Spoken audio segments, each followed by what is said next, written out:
So we will start with small prayers.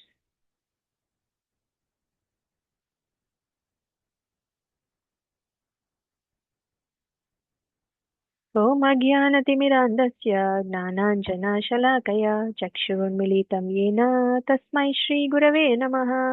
श्रीचैतन्यमनोभीष्टं स्थापितं येन भूतले स्वयं रूपः कदा मह्यं ददाति स्वपदान्तिकं।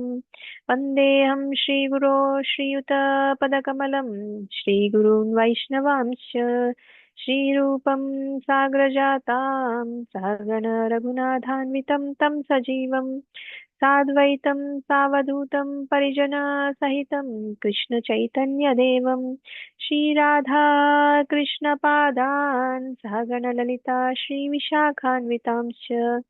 हे कृष्ण करुणा सिन्धो दीनबन्धो जगत्पते गोपेश गोपिका कान्ता राधा कान्ता नमोऽस्तुते। तप्त काञ्चन गौराङ्गी राधे वृन्दावनेश्वरी वृषभानुसुते देवी प्रणमामि हरिप्रिये। नमो ॐ विष्णुपादाय कृष्णप्रेष्ठाय भूतले श्रीमते भक्तिवेदान्त स्वामिनिति नामिने। नमस्ते सारस्वते देवे गौरवाणी प्रचारिणे निर्विशेष शून्यवादी पाश्चात्यदेशतारिणे। वाञ्छाकल्पतरुभ्यश्च कृपासिन्धुभ्यैव च पतितानां पावनेभ्यो वैष्णवेभ्यो नमो नमः। जय श्री कृष्ण चैतन्य प्रभु नित्यानंद श्री अद्वैत गदाधर श्रीवासादि गौरभक्तवृंद। हरे कृष्णा कृष्णा कृष्णा हरे हरे हरे राम राम राम हरे हरे।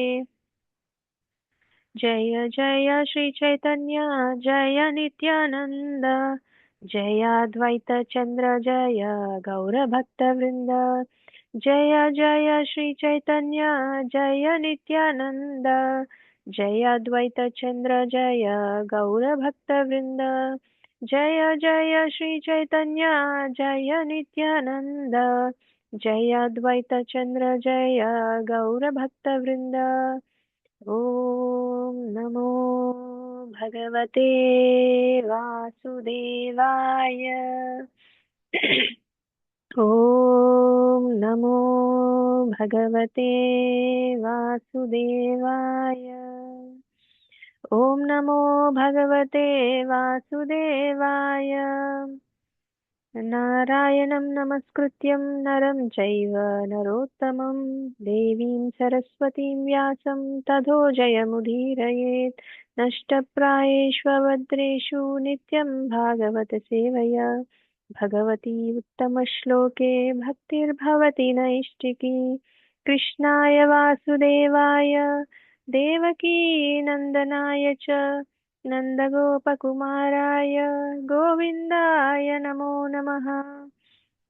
मुखं करोति वाचालं पङ्गुं लङ्घयते गिरिं यत्कृपातमहं वन्दे श्रीगुरुं दीनतारणं परमानन्दमाधवं Sri Chaitanya ईश्वरम्।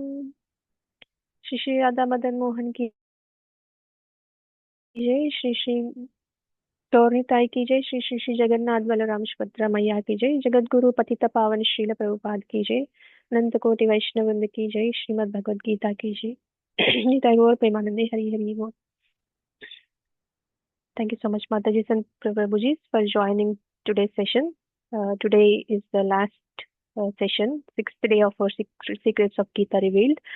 And today being the final day, we are going to discuss about another important topic, that is Prakriti and Kala. So before we get started, we will take blessings and prayers. We have already done that. So let us dive into the agenda for today. These are the topics that we are going to discuss today.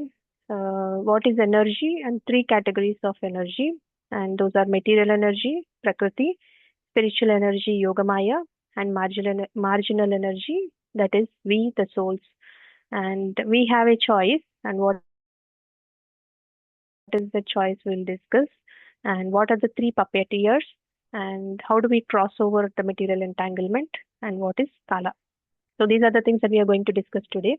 So energy is divided into three categories. Krishna explains everything that exists is energy, and Krishna is the source of all energies.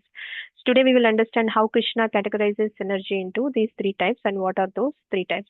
So one of these energies is material energy, Prakriti. So I'll give you a brief introduction of these topics and we'll get into a deep dive after this. This energy is the world, the Prakriti is material energy, and we are currently experiencing that material energy, including our body, mind, situations, happiness, and distress. All of them are the material energy. What exactly is this Prakriti and how it binds us? So we will see that clearly in the next slides. So there is another type of energy that is spiritual energy. It is also called as Yogamaya, the energy that helps a soul come closer to Krishna. So, how this energy works and how it supports devotion, we will understand step by step as we move ahead. So, then comes another energy, marginal energy, that is we, the souls, and we are neither matter nor God. So we are Jiva and we are the servants of Krishna. We are marginal energy, and we will also discuss that in detail. And what is the choice that we have? Krishna gives us something very special, that is free will. So he doesn't force us to do anything. So we are not forced, but we are responsible for our choices.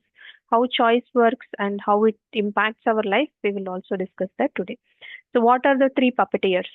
So many times we feel I want to do something good, but something else is pulling me back. So Krishna explains these three powerful forces that influence us constantly. So we will identify them clearly in the upcoming slides. And what is the crossover? So the big question is there a way to come out of these powerful forces? So Krishna doesn't just analyze the problem, he also gives the solution. How to cross over material entanglement. So that will be the key takeaway for today. And he also explains about Kala. And Krishna reminds us of the time, the one force nobody can escape. Understanding time gives urgency and seriousness to spiritual life. So we will end today by seeing this very clearly. So let's move on. So, as discussed, Krishna's energy has three categories. Krishna makes one thing very clear, he is the energetic, and everything else is his energy. So, nothing exists independently of Krishna. Krishna says in Bhagavad Gita 7.4 and 7.5, Bhumirapo nalo vayuhu kham mano buddhirev cha ahankara iti yamme bhinna prakritirashtadha. And in the next shloka he says, Apareyamitasvanyam prakritim vidhi me param jiva bhutam mahabaho yayedam dharyate jagat. So what is Krishna saying here? Earth, water, fire, air, ether, mind, intelligence, and false ego. These eight together form my material energy. So five elements and three subtle elements, five gross elements and three subtle elements. Gross elements are earth, water, fire, air, ether, and three subtle elements are mind, intelligence, and false ego. So all of these form together the material energy of Krishna. So, but beyond this, he says there is another energy of mind. The living beings are there within that energy, that is superior energy, and that is superior to matter. But because the living entities are in this material world, they are struggling with and bound by this material nature. Srila Prabhupada explains this very systematically. Says Bahiranga Shakti is also known as external energy, that is the material world, our body, and these eight elements that we discussed, and also all material situations. Just like electricity can be used in a fridge or heater, the same energy works differently based on applications, right? Similarly, Bahiranga Shakti works to keep us absorbed in matter. So this energy is temporary, and there is always a change within this, and because that's the reason why we always have happiness and distress keep coming and going, right? So happiness and distress come and go. Who is saying this? Krishna himself. He says, Matra sparshastu kaunteya sitoshna sukha dukkhada agama payino anitya stam stitikshasva bharata. So what does this mean? Happiness and distress are temporary.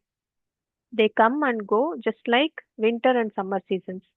They arise because of contact with the senses, and a person should learn to tolerate, is what Krishna says. You should not be disturbing. You should learn to tolerate, is what Krishna says here. And spiritual energy is also known as internal energy, and this is uh, This energy has the spiritual will, Krishna's eternal associates, pure devotion, and love for Krishna. This energy is also known as Yogamaya, and it helps us in devotion towards Krishna. So this energy never binds us. It helps us liberating us from this material world. And Krishna gives intelligence to his devotees by which they can come to him. Come to him means they can go to the spiritual world. So Antaranga Shakti reveals Krishna, Bahiranga Shakti covers Krishna. So that is the difference. And the third type of energy is Tatastha Shakti, which is marginal energy. Tatastha means marginal. Krishna says, Apareyamitastvanyam prakritim vidhi me param jiva bhutam mahabaho yayedam dharyate jagat. So what is Krishna saying here? So we are spirit souls, part and parcel of Krishna, but we are tiny, very small. But why he is calling it as marginal? Because we can associate with material energy and spiritual energy also. Srila Prabhupada says we are not material energy, we are not controllers also, but we are servants of Krishna. But our problem begins when we as Tatastha Shakti tries to enjoy separately from Krishna. That is the main problem. Krishna says this in 15.7 also. So we are the amshas of Krishna. So Krishna is saying himself in Bhagavad Gita, Mama evamsho jiva loke jiva bhuta sanatanaha manashastrani indriyani prakritisthani karshati. So what is he saying here? Every living being in this world is an eternal part of me, eternal part of Krishna. Because of conditioned life, we are constantly struggling with the six senses, including the mind. So the soul struggles in the material world because of the mind and also the senses. So let us see Prakriti in little more detail. So Prakriti is in charge of creating everything in the material world. So everything we see around us, our body, nature, planets, technology, food, money, all of it is created by material nature. But we should be very clear about one thing that Krishna says in Bhagavad Gita 9.10. Mayadhyakshena Prakriti, Suyate Sacharacharam, we discussed, right? This material energy works under my control. He says it is my energy, it works under my control. By its action, all living and non living beings are created again and again. This world is created and again it is destroyed also. So Prakriti is not independent. That is something that we need to understand. And she works under Krishna's control. So just like, for example, if you take a factory, it produces goods, but the factory works only because there is management behind it. Similarly, Prakriti creates, but Krishna is the supreme controller. And Prakriti works under the supervision of Krishna. So material nature does not act on its own. Krishna is the source of everything. Material energy is Krishna's energy. And if you want to have a simple understanding, Prakriti is like a powerful machine and Krishna is the operator of the machine. Without Krishna's glance, nothing moves. And material world is temporary and full of miseries. What does Krishna say about material world? In 8.15, he says, Mamupetya punarjanma dukhalayam ashashvatam napnuvanti mahatmanaha samshiddhim paramam gataha.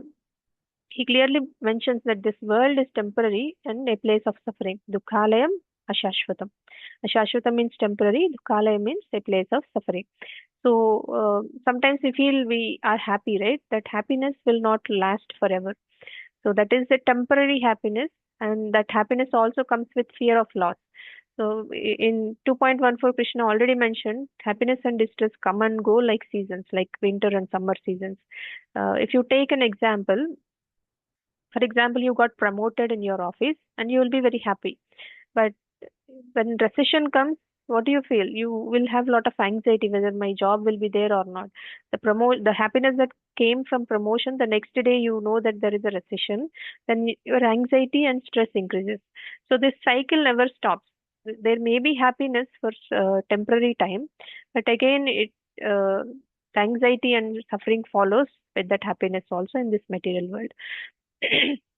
So this material nature is created to serve the purpose of a prison house. Srila Prabhupada explains this point very clearly. This material world is not meant for enjoyment. It is meant for reformation. So, for example, if somebody has done something wrong, even in the material world, there are material prisons, right? And why do they put in prisons? For reformation, so that they will become good and they will not repeat the mistakes again. So this entire material world is created by Krishna for us to reform. So why prison? Because souls here wanted independence from Krishna, enjoyment separate from Krishna. So that is the mistakes that we have done. So Krishna mercifully gives a controlled environment and loss of karma, and also a superintendent who is called as material nature, for us to reform and go back to home. So that's the reason why Krishna says, Prakrite kriyamanani gunai karmani sarvashah ahankara vimudhatma kartahamiti manyate. So we think I am the doer, but actually modes of nature are acting. So a prison is not bad. It is meant to correct, but not for torturing us. We always took this example in previous sessions also, right? We are like fish out of water. So this is one of the most powerful examples given by Srila Prabhupada. A fish may get a golden bed, a silk cushion, air conditioned room, but still it will die. Why? Because it is out of water. Similarly, we are spirit souls trying to enjoy in material nature. That is why even with comfort there is emptiness. Even with success there is dissatisfaction. So that's the reason Krishna says the soul struggles hard in the material world. We all need to reflect on something, that just think for a moment, if this world is truly our home, why are we constantly disturbed? For example, if you go out of station and you come back home, you'll definitely be feeling happy, right, materially. But Krishna is, we need to understand this. If material world is our home, then why are we constantly disturbed? So that means this is not our home. We need to search for our eternal home. So in the previous slide, we got a general understanding of Prakriti. Now let's clearly see what Prakriti actually does and how it functions. So as we discussed, Prakriti is the in charge of creating everything in the material world. So Prakriti is responsible for creating everything we experience in this material world. Krishna himself categorizes this creation very simply. So the categorization is the living and the non-living beings, and the moving and non-moving beings. So that means trees, mountains, rivers, animals, birds, humans, planets, stars, even our own body. So everything is part of material creation. So Krishna explains that material nature produces all moving and non-moving beings. For example, a smartphone has a hardware and software both, right? Similarly, Prakriti provides the hardware, which is the matter, material, bodies, planets, elements, and it works under the supervision of Krishna. So this is very important point we need to remember. Krishna also confirms this in Bhagavad Gita. So Prakriti is powerful but not independent of Krishna. That's why he said, Mayadhyakshena Prakriti Suyate Sacharacharam. The material nature works under my supervision and produces all living and non-living beings. So the key understanding here is Prakriti is the producer, Krishna is the director. So usually if you take a movie example, actors perform, but the director decides the story, everything, right? Similarly, Prakriti acts, but Krishna directs. And creation and annihilation happens again and again. So creation is not one-time event. Under Krishna's supervision, universes are created, maintained, and destroyed. And this happens again and again. So Krishna confirms this in 8.19, 8 chapter 19 shloka. Bhutagrama saevayam bhutva bhutva praliyate ratriagame vashaparda prabhavatyaharaghame. So what does he say? When Brahma's day arrives, all living entities come into being, that means come into existence, and with the arrival of Brahma's night, they are helplessly annihilated, that means destroyed. The same beings come again and again into existence, and again and again they will be destroyed. So history repeats, civilizations rise and fall. We should understand this cycle continues because material nature works in time cycles. So now just think, if Prakriti is creating everything, can we really claim ownership of anything? We should not be, right? So nothing is owned by us here. Whatever so-called our home, our parents, our children, our relatives, we should not claim that kind of ownership. So we are here for a temporary time, and these relationships and these bodies that we have are also temporary. So now we understand Prakriti creates everything material, living and non-living, moving and non-moving, but always under Krishna's supervision. So next, let's try to understand the nature of this world. So till now we understood that Prakriti creates everything and works under Krishna's supervision. Now Krishna describes the nature of this world is temporary. The first word is temporary. Nothing here stays permanently. Our body changes, relationships changes, positions change, situations also change. Happiness and distress come and go like seasons that Krishna already mentioned. So yesterday's big problem is today's memory, and today's comfort will become tomorrow's anxiety. So that is the nature of material life. And it is also full of miseries.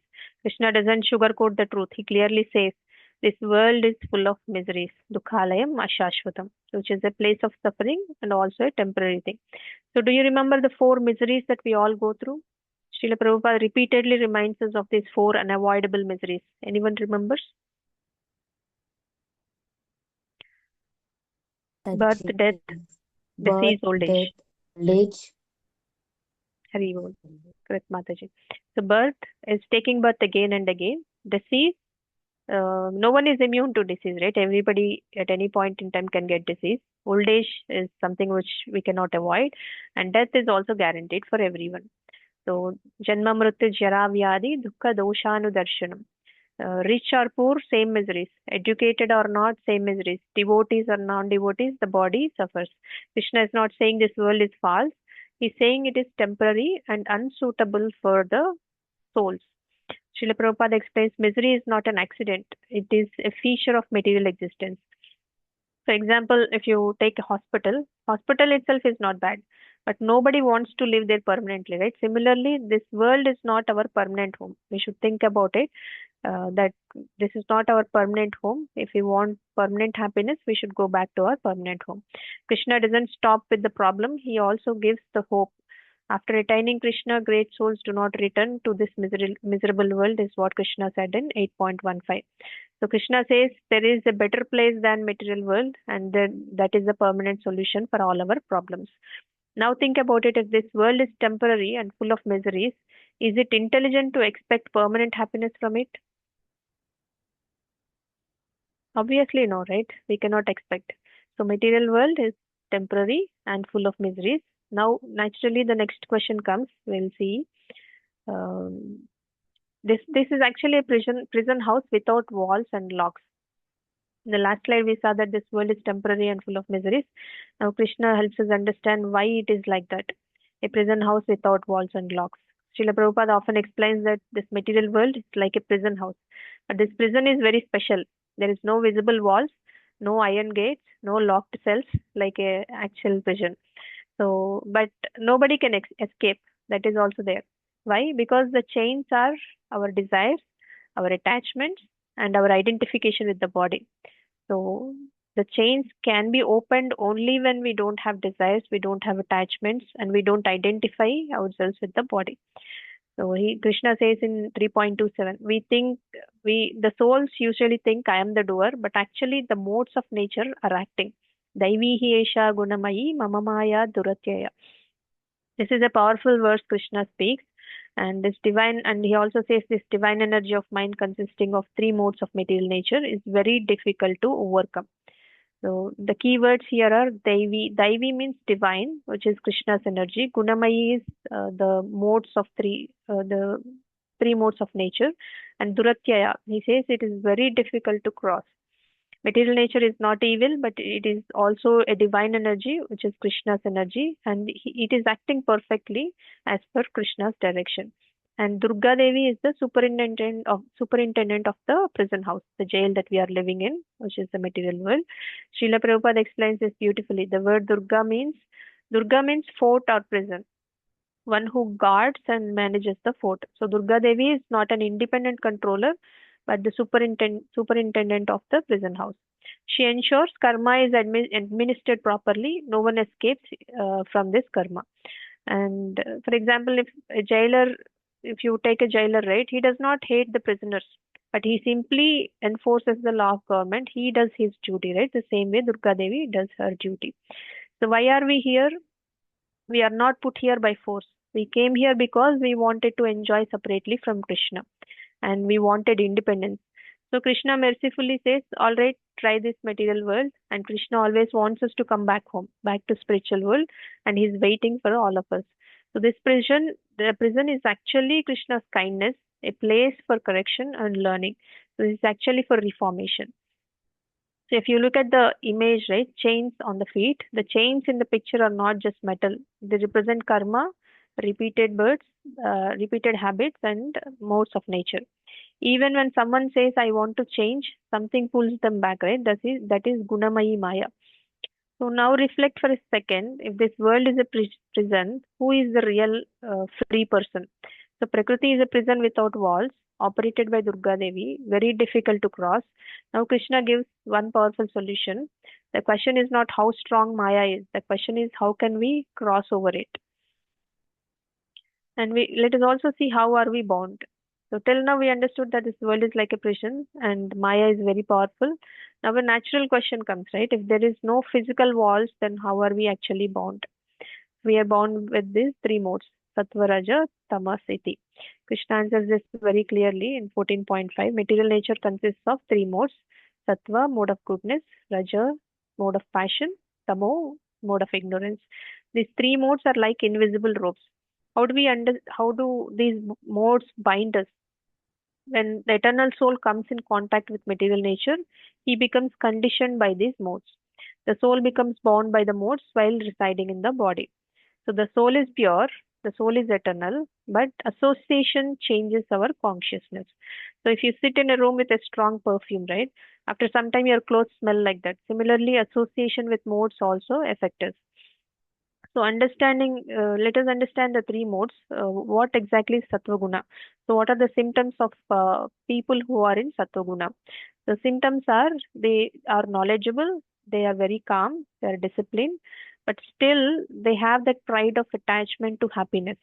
So that's why they are bound with they're bound by Sattva Guna in material world. So we all should transcend beyond the modes. That means we also should come out of Sattva Guna, which is Bhakti. And what is Rajoguna? Rajoguna, what are the symptoms? People who have desire, ambition, and endless activity. They over endeavor for earning money, for power, for prestige, etc. Right? So because they always wanted results, fruitive results for all the activities that they do, and that's why they are bound with the attachment of the results. And what is tamoguna? What are the symptoms of tamoguna? Laziness, sleep, intoxication, madness. They're always bound by illusion. So if you look at the image, it shows puppets being controlled by strings. So those strings represent sattva, raja, tamogunas. Even when we say I want peace, mode of passion pulls us to overwork. And we say I want discipline, mode of ignorance pulls us to sleep. Okay, that's fine. You sleep today, tomorrow you can be getting up early, etc. Right? That is how binding happens. So now just think honestly, how many of our decisions are really free, and how many are influenced by the modes? And how do we escape? The pink circle asks a very important question: how do we escape? So Krishna will answer this very clearly in the next slide. So usually we also discussed, right? The simple answer is how do we escape from the material entanglement is doing devotion. So now we know we are bound. The binding is through the three modes and they work invisibly. And now Krishna gives the solution. And before that, Krishna says, how are we bound? So till now we understood that this world is like a prison and Maya is very powerful. And if there are no physical walls, then how are we actually bound? So we discussed about these three gunas. Daivi Hesha Gunamayi Mama Maya Duratyaya Mameva Ye Prapadyante Maya Metam Tarantite. So when the eternal soul comes in contact with material nature, he becomes conditioned by these three modes. The soul becomes bound by the modes while residing in the body. And the soul is pure eternal that we discussed already. And we also discussed about the symptoms of the sattva, raja, and tamogunas. And let's move to the next slide.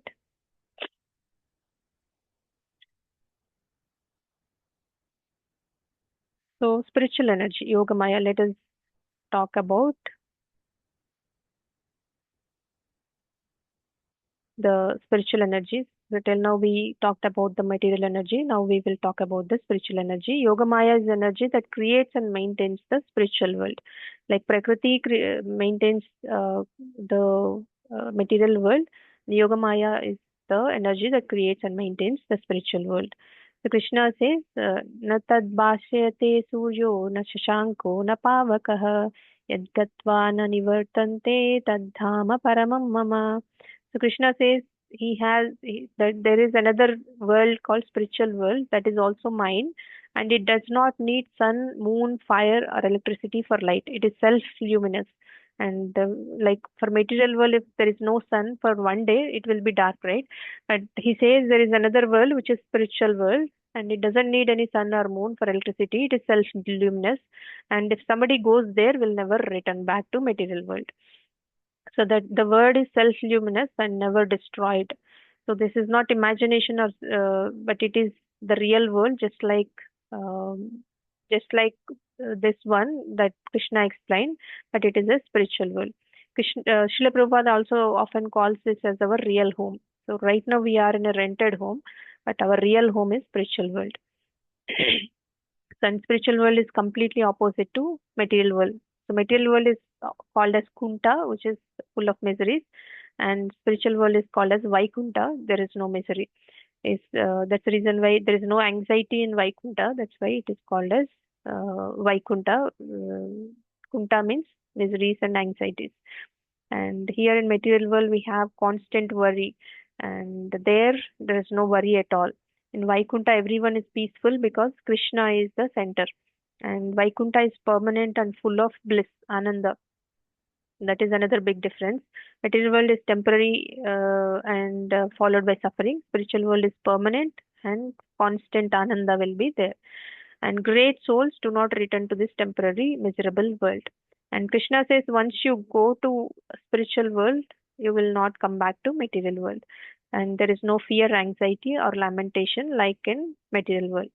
There is no fear of loss, no anxiety about future. What happens to my future? Will I get married, or will I get a good job? Will I get good children? Will I be able to buy a home, etc.? All these anxieties will not be there, and no lamentation about past also. Okay, I could have taken a right decision. That's the reason why I am suffering now. So we have a lot of things that we think about past, and think that okay, we could have done it in a different way, right? So those kind of lamentations will not be there in spiritual world, because everything is centered on Krishna. So a person fixed in Krishna consciousness is free from fear and anger, even in material world also. That's one thing that we need to remember. So unlike this world, everyone wants to serve and please the Lord in spiritual world. That's one other beautiful point we need to remember. So in material world, everyone wants to be served, right? So we always ask people to serve us, but material world, we are the center. Everyone wants to be the center, right? Spiritual world, it's not like that. It's quite opposite. Everyone wants to serve Krishna. Everyone wants to please Krishna. So in Vrindavan also the cows, trees, rivers, friends, everyone exists only for Krishna's pleasure, right? So the service is not forced, and it is coming out of pure love. So Krishna also says in 9.34, to come out of the misery, always think of me, become my devotee. So if there is a place with no anxiety, no fear, no loss, only loving service, uh, so it means it feels like soul naturally belong there, right? So if you look at all of that, so we don't want all anxiety, fear, loss, everything, hatredness, etc. And we want anxiety free, fear free, loss free, and where there is only love, we all want at that place. That means we naturally belong there. So let us try to understand the jiva, who is the marginal energy. Till now, we understood two energies, material energy and spiritual energy. Now, Krishna talks about us, the jiva, the souls. So, we are known as Tatashta Sakti, which is marginal energy. So, we are called Tatashta Sakti, which means Tatastha means marginal. Marginal means we are not independent. We are very small, but we have a choice. The living entities are Krishna's superior energy. But we can choose among these two options.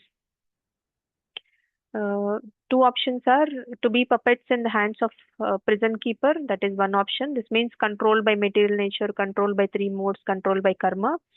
And so the modes of nature carry out all activities, right? When we say I know this is wrong but I cannot stop doing it, that means we are being pulled by the strings of the puppeteers, the three modes. And the second option is to be under the shelter of Lord. The other option that we have is to take shelter of Krishna, to come under Yoga Maya, to come under Prakriti, material energy, or to come under Yoga Maya. It is our choice. Those who surrender to me cross over Maya is what Krishna mentioned in seventh chapter also. Krishna, if you surrender to Krishna, Krishna guides, Krishna protects, and Krishna also purifies our intentions. Krishna personally promises this protection. So why are we called marginal? That's why we are not called spiritual or material energies. We are marginal energy because we stand in between. Like if you look at the picture, right? Cat on the wall. Cat sitting on a wall can jump inside the home or jump outside the home. It has a free will. So it is independent of taking the choice. Similarly, Jiva can move towards Krishna or move towards Maya. So nobody pushes the cat. The cat itself decides whether to jump this side or that side. Similarly, Jiva also has the choice to take shelter of Maya or to take shelter of Krishna. Krishna never forces surrender. He only instructs, he only tells us this is good, this is bad. Choice is yours. Even throughout the Bhagavad Gita, if you look at it, Krishna never forced Arjuna. Krishna told, okay, this is good for you, this is not good for you, and this will create infamy, and you decide what you want to do. And Krishna said, do as you wish, but freedom comes with responsibility, right? That we need to remember. And at this moment in life, so we also need to think at this moment in life, am I being pulled by Maya or am I holding Krishna's shelter?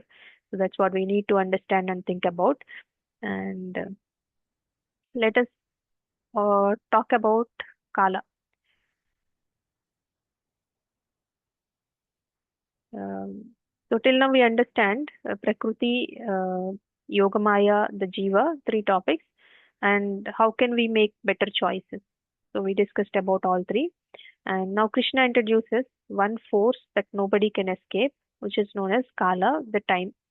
So everything is a cycle, right? Time moves in cycles, day and night, weeks and months, years, yugas, kalpas, and finally pralaya, the total dissolution happens. Then again creation happens, maintenance happens, destruction happens. After destruction, again creation happens, maintenance, destruction happens again and again. The same the same living beings are created again and again and dissolved again and again. So at first glance, it may look meaningless, but what is the use? Creation, destruction, again creation. Krishna says there is a deep purpose. Why this cycle exists? To accommodate our changing desires. So the jiva's desires keep changing. So Krishna gives different bodies, different situations, different experiences. For example, if you want to eat non-veg, you may not be able to eat every day non-veg, every meal as non-veg, right? So Krishna gives you a body that fulfills your desire. So you may become a tiger or a lion so that you eat everything as non-veg. You don't need to. So that's the reason why our desires will give the destination of our next body. So the living entity enjoys different modes and thus takes different births again and again. So that means if you are not able to fulfill your desires in the current birth, you will be given another opportunity to fulfill your desires, and based on your desires, your next body will be given, and that is to give us a chance to reform. So time is not punishment; it is mercy given by Krishna. Krishna does not reject us; he gives us another chance, another life, another opportunity to choose correctly. Srila Prabhupada calls this as the reformation process, but Krishna says that it is another opportunity for you to fulfill all your desires and come back home. And the third reason is to show futility and non-permanence. Time slowly teaches us one lesson again and again, right? When what we worked hard for is gone, what we were attached to is gone.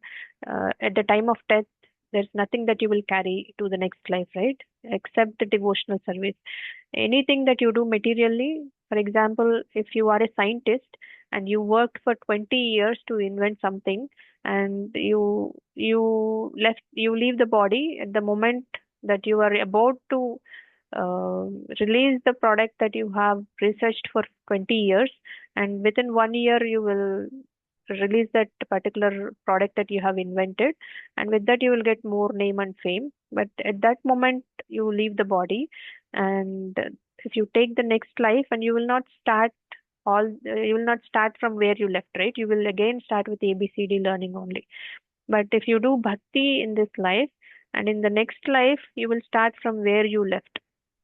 So it's not that you will start again from ABCD. So only devotion continues life after life, but not the material endeavors, material knowledge, material power that you have in this life. It will not be coming in your next life. And we are not sure whether we get the human body in next life also. Based upon our desires, based upon our karma, the next body is decided. And if you have done bhakti nicely, and Krishna takes care of everything, and he also gives you another opportunity to continue your bhakti, and you will continue. For example, if you take some of the devotees from the childhood only, they will be able to recite the shlokas, they will be able to understand the philosophy, they will be able to do kirtans well. That means they have done devotion in the previous lives also. It's not that something they've started in this life. That's the reason why they're able to do it very fast, very quick, and they will be role model for others. And what we were attached to is also gone in this life, and you will not get the same parents, same husband, same wife, same children, same grandparents, etc., right? That is also temporary, that is also gone. So time slowly teaches us this lesson again and again. So that which is temporary cannot be permanent. Krishna says in 2.16, time breaks our illusion. And the fourth point is to show the karma cycle. Time ensures that karma works perfectly, and nothing is missed, nothing is forgotten, nothing is unfair. So laws of karma works in a way perfectly well that whatever you have done, you will get the same reaction, and nothing will be forgotten. Every action will be counted. Every action will be uh, given a reaction for us. It may in material world there may be few things that might be forgotten by police or by the material laws, but spiritual laws, law of karma, nothing will be forgotten. Nothing is unfair also. Everything that happens is fairly happens. And Krishna says this in 4.17, the science of action is very deep, and time delivers results at the time, at the right moment, is what Krishna says. And the fifth point is to prepare the jiva for the crossover. So this is the most important point. Time is Krishna's. Um, so time is Krishna. So Krishna says, "Time I am." Right after repeated experiences, the soul starts asking, "Is there something beyond this?" So that question is the doorway to bhakti. So the time we know that it one day is gone, it will not come back. 1 year is gone, it will not come back. And after you enter into the old age, you may not go to the youth, etc. Right? So with that thought process, you will think about it. What is beyond time? So then that question itself is the doorway to bhakti, to the devotional path. So Krishna reveals himself as time in 11.32. He says, Kalosmi lokakshaya kriti pravruttaha. So he says, time I am, the great destroyer of the worlds. So Krishna, as time, destroys our false hopes so that we turn toward eternal shelter. So time will take away our body, our position, our positions. But time cannot take away our devotion to Krishna. That is the key point that we need to remember. Whoever remembers Krishna at the time of death definitely will be able to reach Krishna. For example, you have done very good devotional service, and you will be able to remember Krishna at the time of death. You will be sent to Vaikunta. You will go to Krishna. And for example, you have done little bit of bhakti and you are not able to remember Krishna at the time of death, you will be given another opportunity in the next life to fulfill whatever you could not do this life. So that's the reason why we should remember that life is a examination, life is a preparation, and death is an examination. So whatever you prepare throughout your life, at the time of death, exam will be happening. Whether you will be able to remember Krishna or not is the exam. So if you are able to remember Krishna, you will reach Vaikunta planets and you enjoy with Krishna. And if you are not able to remember Krishna, if you have done devotional service, you will be given another opportunity. So Kala pushes us, pressurizes us, purifies, it also purifies us so that one day we say, Krishna, I am done trying separately. I want your shelter. example, if you take an example of son and father, and the son wanted to enjoy separately from the father, and he leaves the home and he lives separately, and he then understands there are a lot of struggles, and there are a lot of fears, anxieties without his father, and he realizes one day and he comes back home, right? The same way Krishna is waiting for us, for all of us to come back home, and he's giving all opportunities for us to come back home. And that brings us to the final message of Bhagavad Gita, the crossover. And this is our 6 days of SGR. And so to continue our devotional journey, so you can join in 18-day courses as well. There is little more detail. So we will discuss every chapter of Bhagavad Gita and every day. And these sessions keep happening. Every month we have a new batch coming. So you can join. And if you want, you can also join in the Japa sessions that happens regularly every day. So we have a japa session at 6:15 a.m. until 7:15 a.m. We do one round of japa and detailed discussion. We take one shloka each and we recite the shloka and we discuss about it and also the examples. If you're interested, you can join the morning japa sessions, or you can also join the 18-day Gita Sandesh sessions that happen both in English and Telugu. And if you are interested, ping me personally. I will add you to those sessions, and we'll also be keeping the communication in this WhatsApp channel group that we have created for this course about our upcoming sessions. And this ends our SGR Secrets of Gita Reveal. And thank you so much for being patient and joining even on Sundays. That shows your commitment towards the devotion. Continue that and let me know if you have any questions.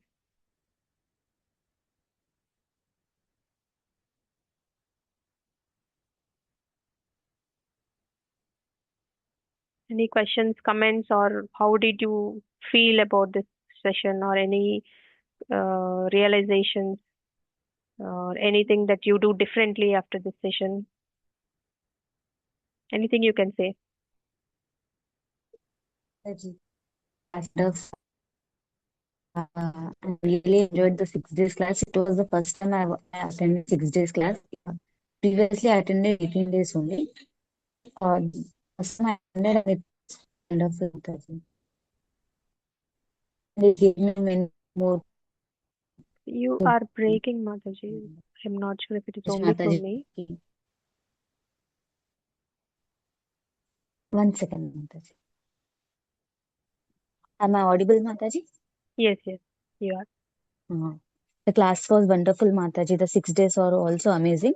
Thank you so much for taking classes. If possible, could you share the PPTs?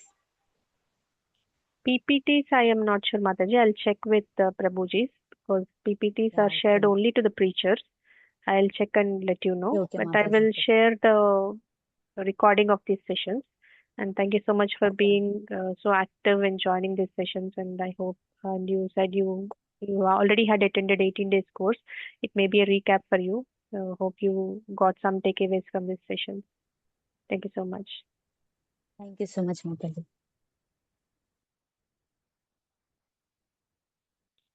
Any other questions, feedback, comments?